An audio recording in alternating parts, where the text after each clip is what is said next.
What is up, 4-Train Nation? So, some news from baseball.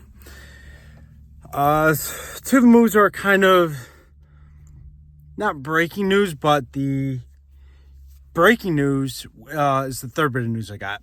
So, before I hit those bits of news, if you haven't done so already, please hit that like, subscribe, and bell icon buttons. It's greatly appreciated. Very helpful for the channel. And it gives me feedback on if the content is enjoyable and if you guys enjoy what I put out. So, I also don't want you to miss out on anything that I put out this off season, which is another reason why I always say hit that like, subscribe, and bell icon buttons. But getting on to the news. So, last night, two moves happened actually. One of them was Brandon Belt. Left San Francisco, left the Bay Area, and is going north of the border to play for the Blue Jays. He signed a 1-year deal, so he will be the Blue Jays' first baseman.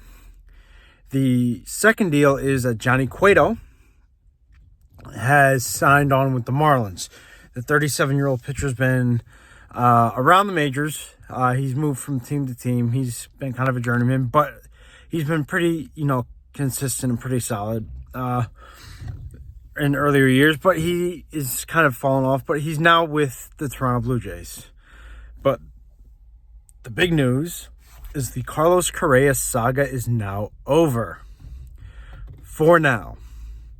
Carlos Correa has re-signed with the Minnesota Twins on a 6-year, $200 million deal. Now, there are 4 options that can be exercised if he meets X amount of at-bats.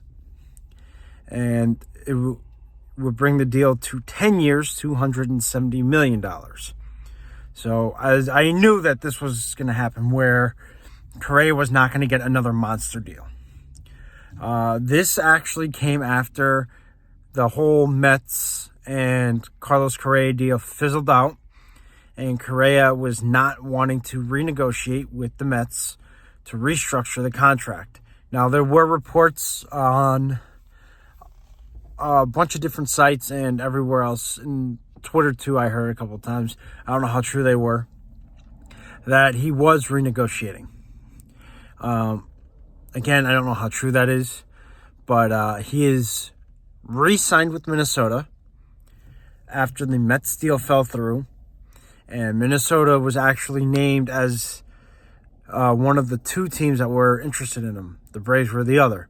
But the Twins emerged as the front runner, and then ended up landing him today, actually, on a 6-year, $200 million deal, which is about, I'd say, close to $25-30 million a year, something like that, average annual value.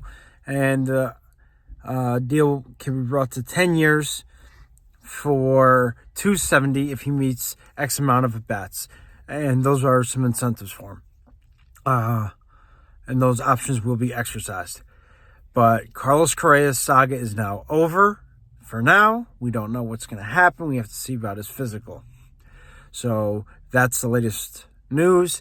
If I hear anything else on this Carlos Correa deal or any other moves, I will put it out. I will make sure you guys get that information. I will put the links in the description below. So please, please, please let me know in the comments section what you guys think. Please flood the comments. It's helpful.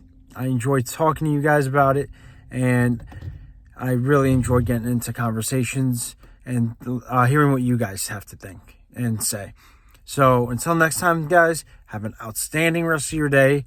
And I will talk to you later. Over and out.